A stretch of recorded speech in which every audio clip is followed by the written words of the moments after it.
കൂട്ടുകാരെ വരുവിൻ, ഇന്നത്തെ ഉച്ചയൂണിന് നമുക്കൊരു പൈനാപ്പിൾ പച്ചടി വെച്ചാലോ. അതിനാവശ്യമായത് ഒരു ചെറിയ പൈനാപ്പിൾ ഇങ്ങനെ തൊലി കളഞ്ഞെടുത്ത് പഴുത്തത് വേണേ, ഉള്ളി, 4-5 പച്ചമുളക്, ആവശ്യത്തിന് കറിവേപ്പില, കുറച്ച് കടുക്, ഇത് ചതച്ചിടാനാണ്, കുറച്ച് തൈര്.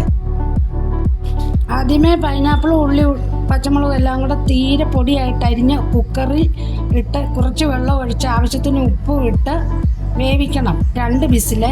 പൈനാപ്പിൾ, ഉള്ളി, പച്ചമുളക് ഇവ പൊടിയായി അരിഞ്ഞെടുത്തിട്ടുണ്ട്. കുക്കറിലിട്ടു. കുറച്ച് വെള്ളം, ഇതിന് വെള്ളമുള്ളതല്ലേ, അതുകൊണ്ട് കുറച്ച് മതിയേ. ആവശ്യത്തിന് ഉപ്പ്. അടച്ച് വെച്ച് വേവിക്കുക. 2 വിസില്. പൈനാപ്പിൾ കൊണ്ട് വന്നിട്ടുണ്ട്. നമുക്കിനി കടുക് ചേർക്കാം, ചതച്ചത്, തൈരും ചേർക്കാം.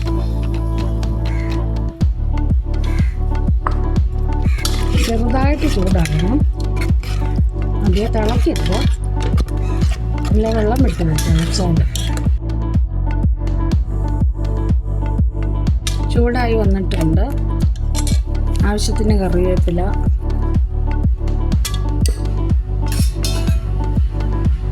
കടുക് താളിച്ചിട്ടുണ്ട്. വെരി ടേസ്റ്റിയും വെരി ഹെൽത്തിയുമായിട്ടുള്ള പൈനാപ്പിൾ പച്ചടി റെഡി. ഇഷ്ടപ്പെട്ടെങ്കിൽ ലൈക്ക് ചെയ്യണേ, ഷെയർ ചെയ്യണേ, സബ്സ്ക്രൈബ് ചെയ്യണേ, കമൻറ്റ് വിടണേ. നിങ്ങളും ഇതുപോലെ ട്രൈ ചെയ്ത് നോക്കൂ.